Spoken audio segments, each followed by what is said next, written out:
But there is a fail-safe mechanism built into the Constitution itself, and that is no matter how much dust he throws into the gears, at high noon on January 20th, 2021, if there has not been a new president elected, at that point, Nancy Pelosi, Speaker of the House, becomes President of the United States. Bush v. Gore disarray might be nothing compared to what we're facing this November, with a president and his party determined to sow confusion, break the system, and maybe get a little Russian dressing on the side. I'm joined now by Laurence Tribe, Carl M. Loeb University Professor of Constitutional Law Emeritus at Harvard Law School. Professor Tribe, thank you so much for being here. So you and I have been texting about this because this is something that does alarm me.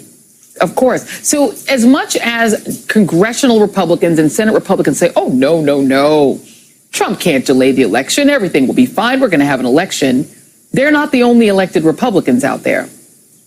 Is there a concern that the even more sycophantic Republicans in the states could get in the way of a free and fair election and hand it to Donald Trump? Well, there is a possibility, but I wouldn't get too alarmed about it. There is a statute that Congress passed which says that if the election does not produce any winner in a state, then it's permissible for the state legislature itself to nominate a slate of electors. Now, that could happen in states like Pennsylvania or Texas, but it would not ultimately carry the day because it's up to Congress when it counts the votes in January. Actually, this time it's going to be on January 6th, so it's the new Congress to decide which electors to consider.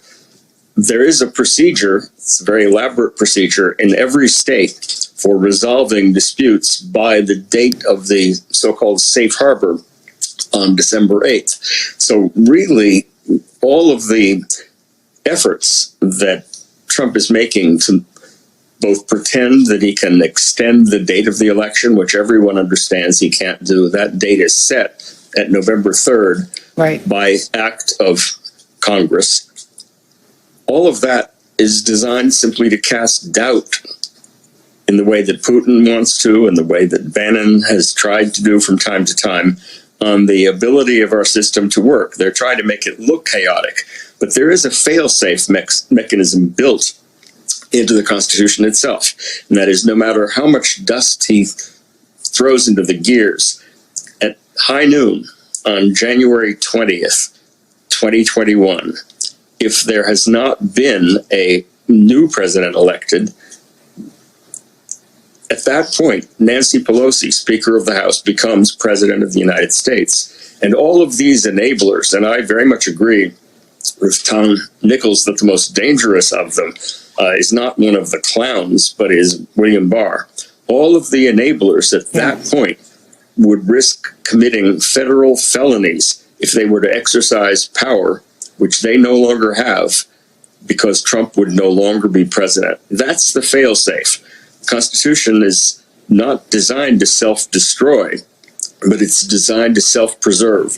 And the real game that I think Trump is playing is a game of making us all doubt that the system will hold, making us doubt that the center will hold, making us doubt all of our institutions.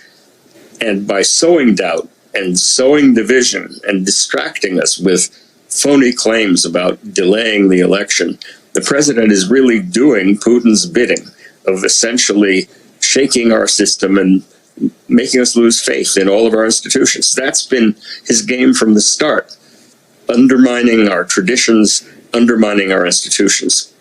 But I think at the end, the hardwired elements of the system will hold. But there is a fail-safe mechanism built into the Constitution itself, and that is no matter how much dust he throws into the gears, at high noon on January 20th, 2021, if there has not been a new president elected, at that point, Nancy Pelosi, Speaker of the House, becomes President of the United States.